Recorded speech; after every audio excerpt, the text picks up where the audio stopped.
Hey, good morning, everyone. As Dan mentioned, Takeda Ventures, this is the first year that we've sponsored OneStart. We're thrilled to be a part of it. Thank you very much for the opportunity to talk to you this morning. And actually, thank you very much for the opportunity to be the old guy in the room.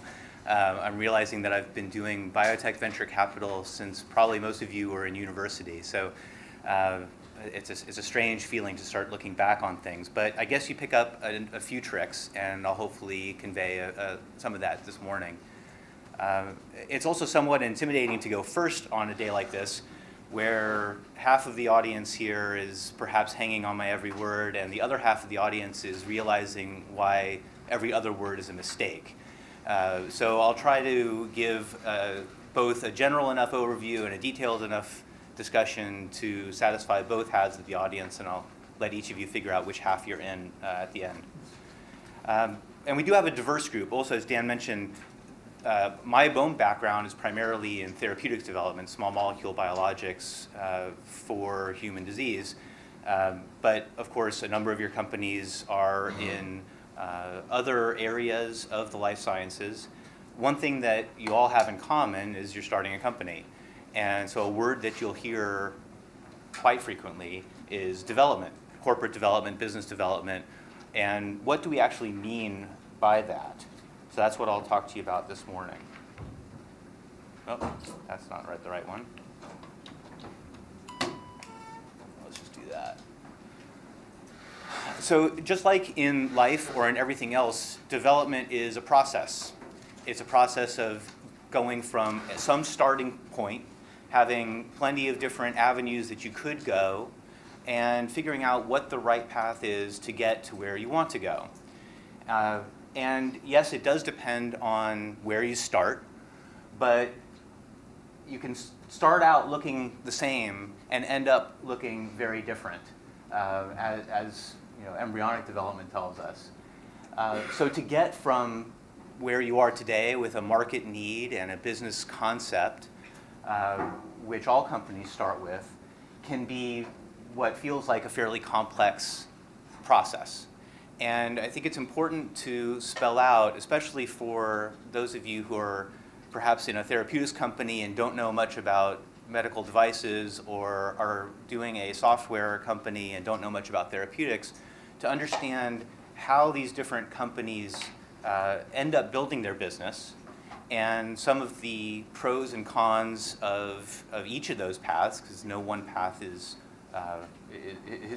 the easiest. They're all challenging in their own way.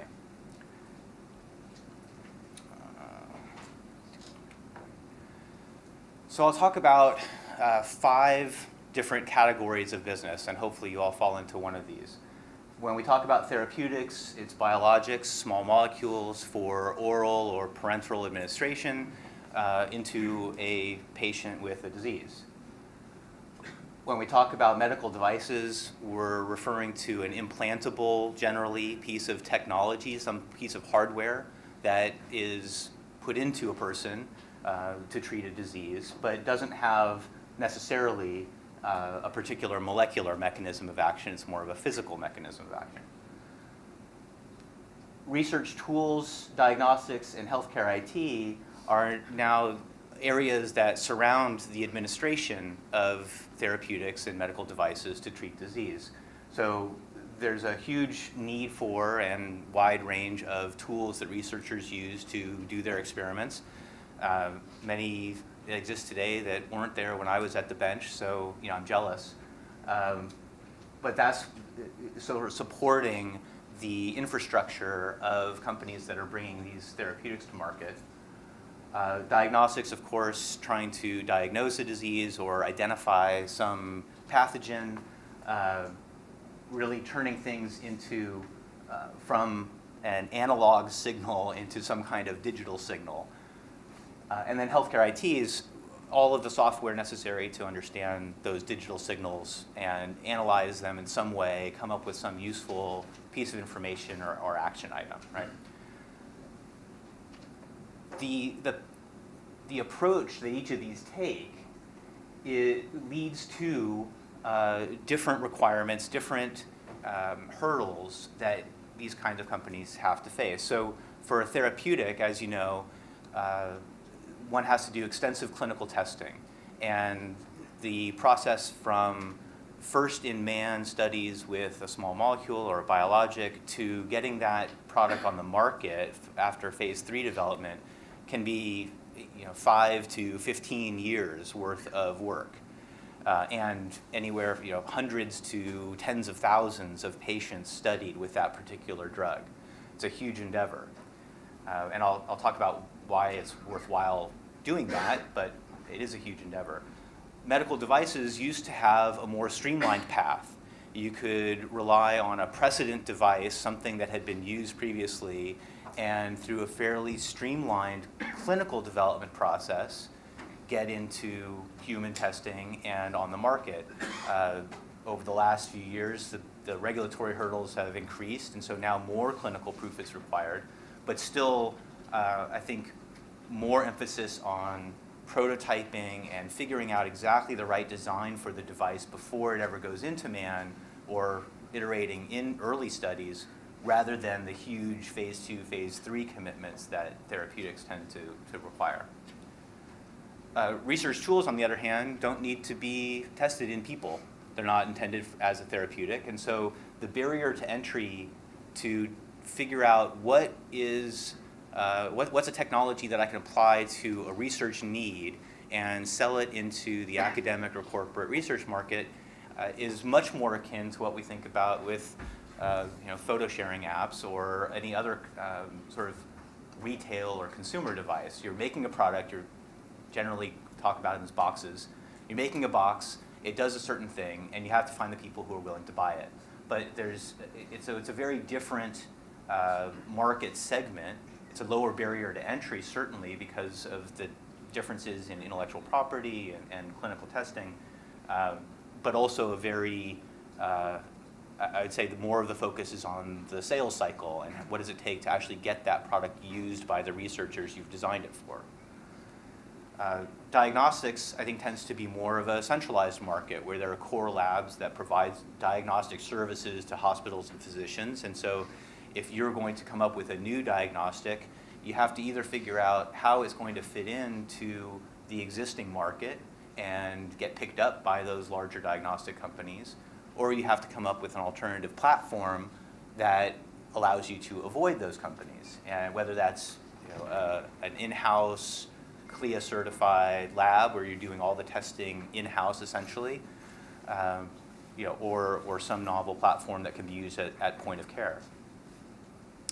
And I don't know how my TIs turned into Bs here, but healthcare IT is still a very fragmented market. The barrier to entry here is as low or as high as writing code. For me, that would be a very high barrier to entry. But if you can code an app, you can come up with some interesting healthcare IT application. I've got a device on that tracks my steps, my heart rate, my sleep patterns, and there are now 30 of these out there that all have their own software platform. So it's a very fragmented market, and getting attention and convincing people that your software or wearable or whatever it is the one to use can be the bigger challenge there. So obviously very, very different hurdles associated with each of these.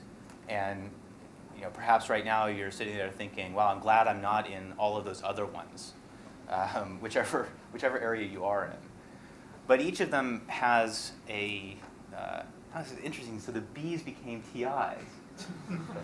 I have, this is London, I don't know.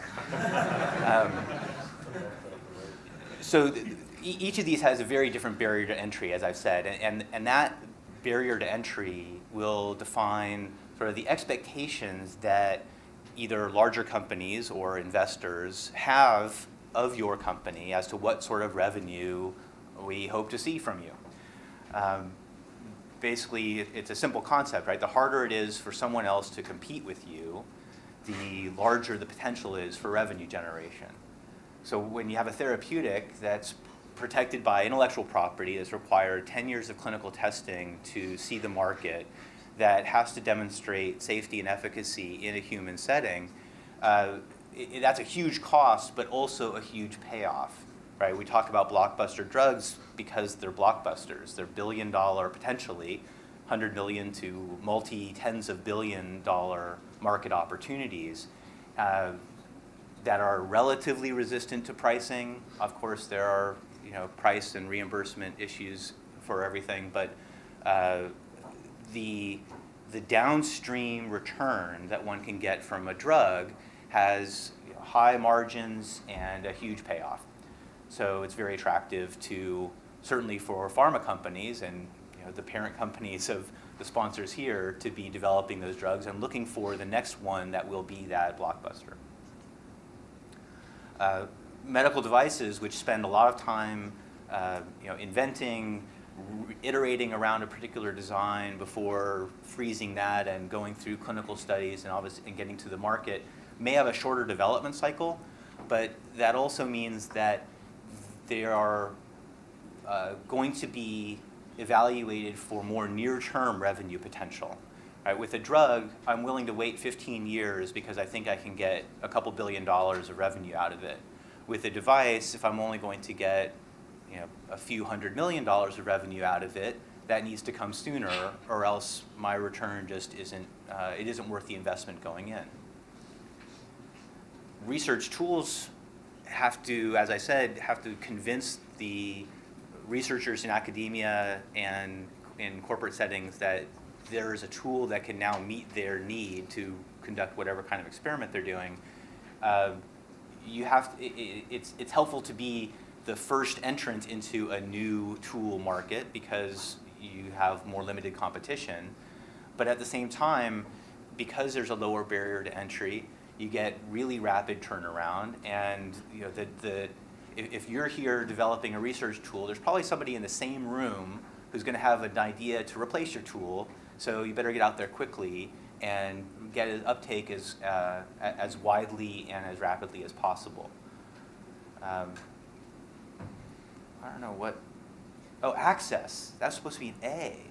Okay. So diagnostics, again, because it's a centralized, more of a centralized market, the question is, how do you get a diagnostic into the hands of the people who need to use it, the physicians who are going to order a test and the patients who are going to be the subject of it.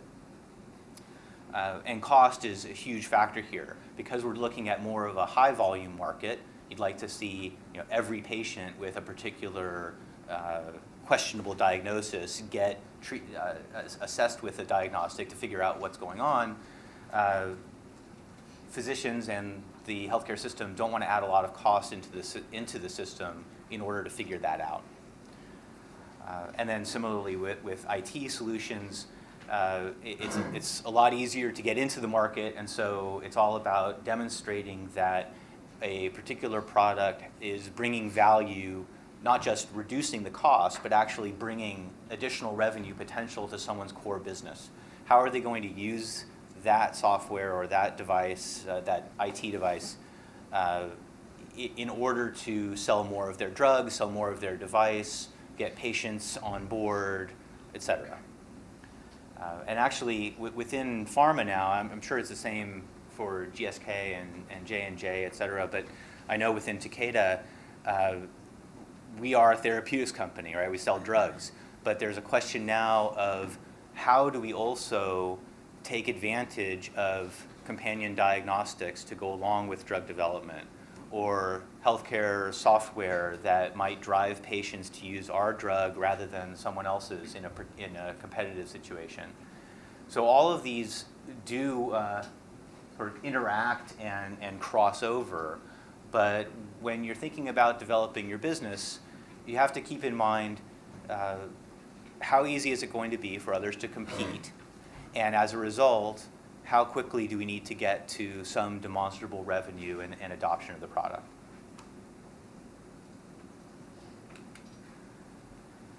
So this is a hopefully not too scary of a slide, illustrating the hurdles that you will all have to face. No matter which of these businesses you're in, you do have to get from a place of basic research where there's some novel finding that you're going to leverage through a prototyping process or design, discovery, figuring out how to turn that basic research finding into a product, doing whatever the market requires of you to show that that product has value, and then getting it on the market and selling it.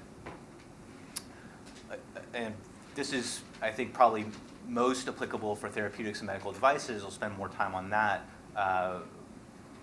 and talk about how the other areas sort of are based on that process. But for a therapeutic, of course, when you're talking about a new chemical entity, something that's never been in a human before, there has to be a extensive period of animal testing. I know, we want to do that in a humane and careful way, but the fact remains that we don't want to put chemicals into people until we've tested them in something that's not people. And we have to use species that are close enough to being people that it's relevant. So there's extensive animal testing before getting to an IND or a CTA, depending on what market you're in, which is that initial regulatory filing that says, I'm going to now test this molecule in man, and please allow me to get patients and do this under some institutional review board process, but we've shown that there's enough reason to believe that this will be safe in man that we can now test it in patients. And then, of course, in clinical development, which can go 5 to 15 years, one starts very progressively. Phase 1, typically in healthy volunteers, where this is, perhaps you've participated in some of these studies yourselves, right? You've got medical students and people looking for some extra cash on the weekends, volunteering to be test subjects for a new medicine. Alternatively, phase 1 can also be done in a patient population, in a population where it's not ethical to both test in a healthy volunteer because of whatever mechanism you're approaching, but also in a situation where it's not ethical to give a placebo to a patient with that disease. One might want to go directly to phase 1 testing, look for safety in that patient population. Phase 2 now tends to be larger studies, more randomized, to explore different doses of the drug, to understand how the drug behaves under fed or fasted conditions, within different populations in that disease space, to explore really the parameters of the efficacy that you're able to generate.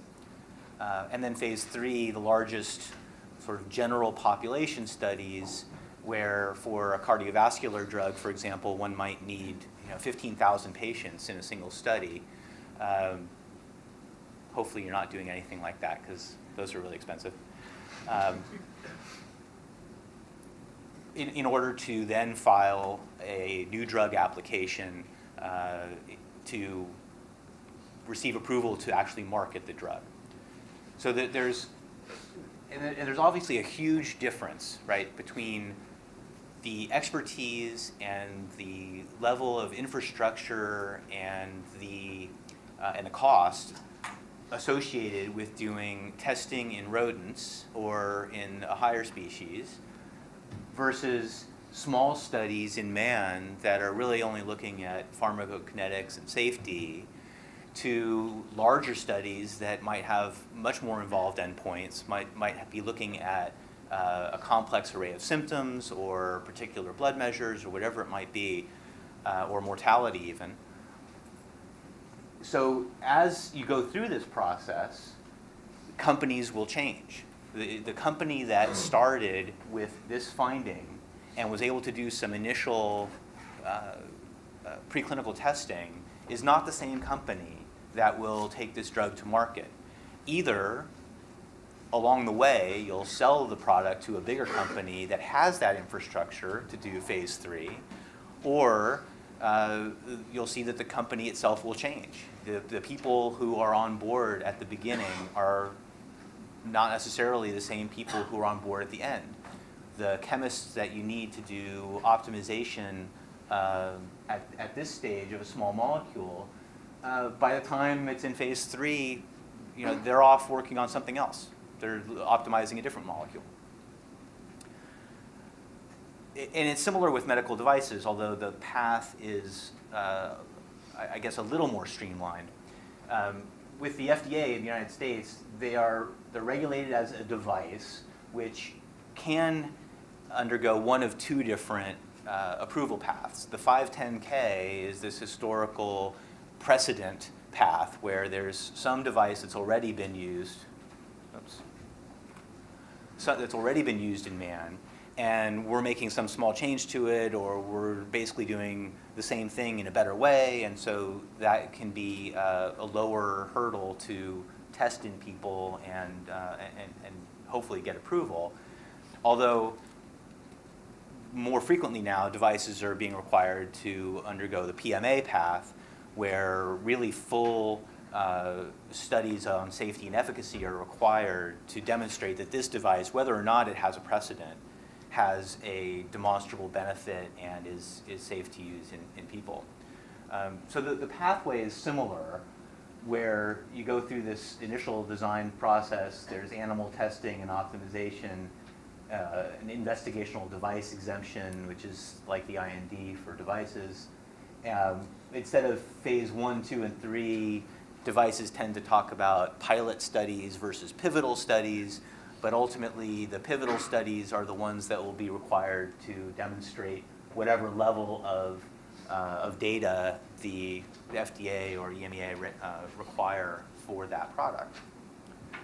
Diagnostics are actually regulated as devices, at least in the United States. I confess I don't know the regulation in Europe, but they can also have a 510K precedent on some prior diagnostic with just some data on clinical samples, so blood samples that one gets from particular patients, or can also be required to undergo a PMA and do full studies, prospective studies with that diagnostic in the patient population to demonstrate that using the diagnostic had some benefit on the ultimate outcome in that disease. Obviously, the latter is a much higher bar, and diagnostics sort of will segregate based on that. And then, of course, tools in healthcare IT are not going through a clinical development process. They're going through more of a consumer product cycle. Research tools not being regulated and it just being subject to market competition. Healthcare IT certainly has patient privacy issues and requirements that structure how the software can perform, but obviously a different set of hurdles in this middle range of time. Did I do that? No. Yeah. So one of the questions that you may not be asking right now, but half of the audience is from the investor perspective, what is it going to take for your company to generate a return on investment for those who put money behind you to develop the product you're making? It's an unfortunate reality, but it is the reality that in order to get a significant amount of investment in your company, you will have to sell equity, and the people who buy that equity are going to want to see a return on it. So what's it going to take, either as a publicly traded company where you're being evaluated by the market on earnings per share, which comes back to how much revenue is the company generating relative to how many shares it sold, or upon acquisition by a larger company where they're hoping to generate earnings per share based on your product, but will pay you some amount up front for that privilege. With a therapeutic, it's a simple equation, but say one dealing in large numbers usually. So it's the question of how innovative is the science, how much money is it going to take for me to turn that science into a drug, and bring it through the clinical development process that we talked about on the last slide to get to those billion-dollar revenue expectations. So again, if it's going to cost $100 million to bring my product from discovery to the market, it has to be a big product. It has to be a billion-dollar molecule to warrant investors putting in that kind of money up front in order to take it through. For a medical device, it may not cost you $100 million to take the device to market, but you'll also be more beholden to demonstrating an attractive sales ramp. So some initial sales over the first few years of a product's launch that then gets a larger company excited or gets the public markets excited about what the sales of that product could be. I would say for most therapeutics companies, if you're actually selling a drug, you've gone too far. It's one of those, you've missed your exit. That for the most part, it will be the pharma companies, larger organizations that will actually be selling your drug, whatever it is. But for a medical device, it could be it's much more common for the company that originally developed the device to get it at least a few years on the market to demonstrate those sales before someone will get significantly interested in it. Again, for tools, you can have the razor and razor blade effect of selling reagents into the market that's using your box. There's a much shorter sales cycle because you're actually selling instead of developing for a decade. But again, the revenue stream will be shallower than in a device or a therapeutic setting, but needs to be demonstrated before someone will then extrapolate to the ultimate value they're going to get from having that tool as part of their own product offering. And then both diagnostics and IT, I think increasingly now, are dependent upon demonstrating value not of the product itself, but of how does that product impact the rest of the healthcare system. How does the software increase patient retention for a hospital or physician practice? How does a diagnostic drive use of a drug or allow us to not use the wrong drug in a patient population and thereby save cost? It's really that the argument is much more pharmacoeconomic. And that's certainly making its way into therapeutics and medical devices, that there is much more of a need to demonstrate the economic benefit as well as the clinical benefit. But for products that have a shorter development time, that's all you're focused on.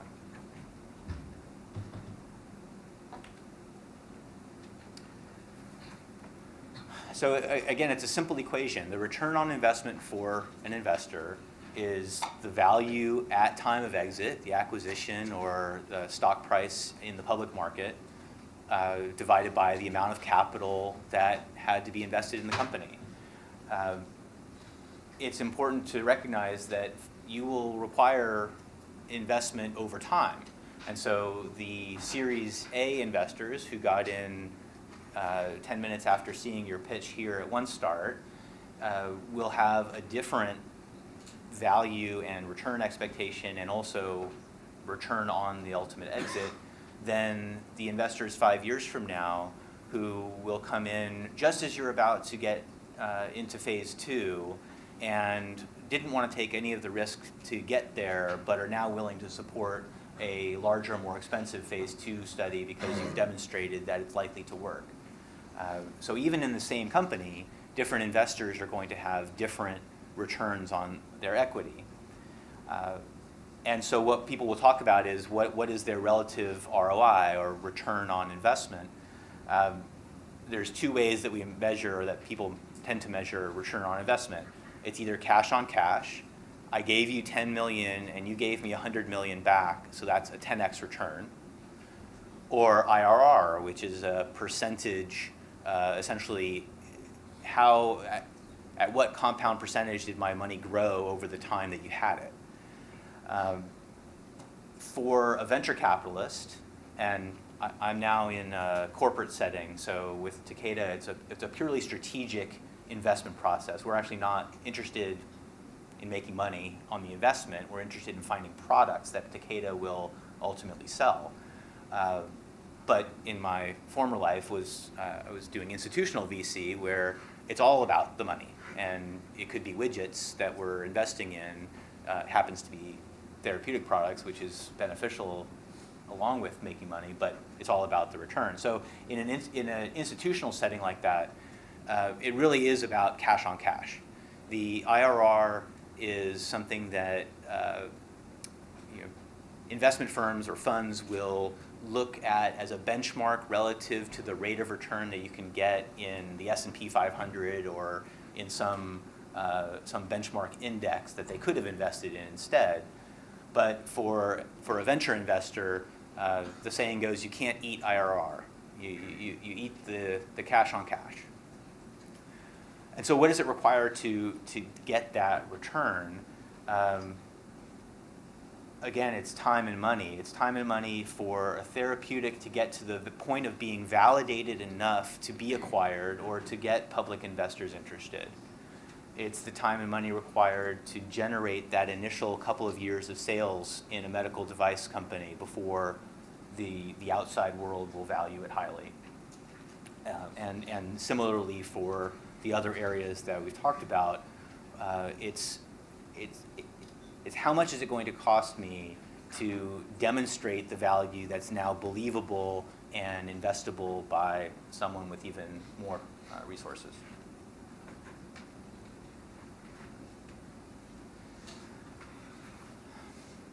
So how are you going to convince us that your company has what it takes to get through that process and demonstrate the value to someone who will then generate a return for us?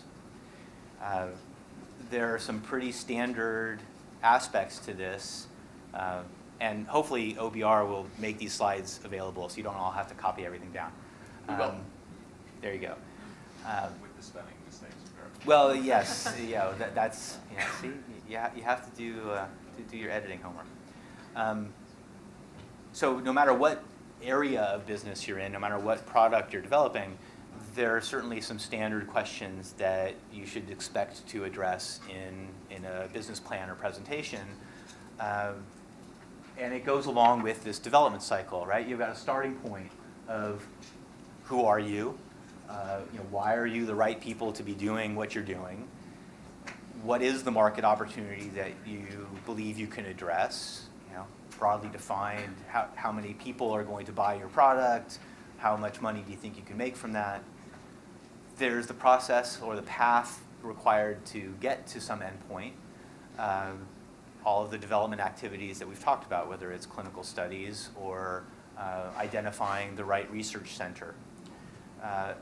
And something that can be very difficult, especially at the early stage. So I'm not sure how much will be expected of a OneStart presentation, but certainly over time, you'll want to get a really good understanding of what the risks are. Not just, this is my product, but somebody coming in and looking at it for the first time is going to ask, what do we know about this product? What can you demonstrate is tangible versus what are all the things we don't know today?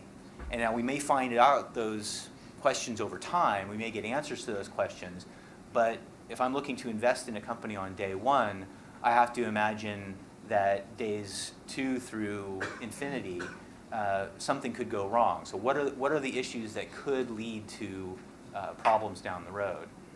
And then, of course, the budget, money, time, people required to get through that process.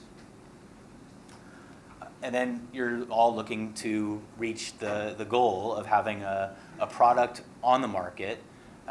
How well is your product going to address the need that you've identified up front? It may be very competitive, it may not be competitive. If it is competitive, what's the advantage of your product over the competition? How are you differentiated from that?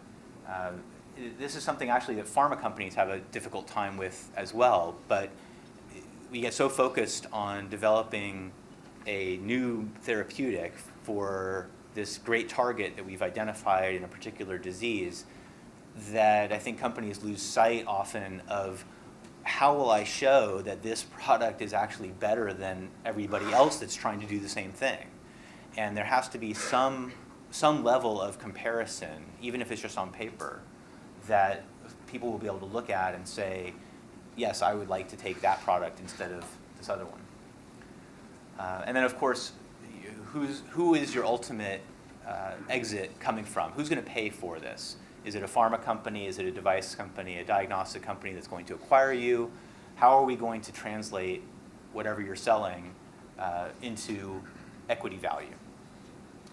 And so this is not rocket science, good, which is good. But you can summarize this in a presentation pretty simply. Right? You've got, for a given program over time, you have different stages that we've talked about on the previous slides that stagger over time. And by the time you've done your GMP manufacturing and toxicology and you're ready to submit an IND, we've spent X number of dollars every quarter to get there. We've had a certain number of FTEs, a full-time equivalent, which is employee, in order to manage all of this process. And so if you look over time, it's going to require some total X dollars to get from where you are today to where you think you need to be to have demonstrated the value and the validation of the product concept you're working on. I will say this is a nice summary. In a business plan, you're going to want much more detail behind this, and I'm sure your mentors will help run through all of that. But just to have one picture of, this is what we're going to do, and this is what it's going to take to get there, I think tends to be very helpful. Especially, you're working on your company, which is absolutely appropriate. VCs are looking at 1,000 companies a year, and so you do want to make it relatively easy to digest, because they will not have spent the time building the story that you have, and they need to be able to grasp how do I put your company in the context of everything else that I'm seeing pretty quickly.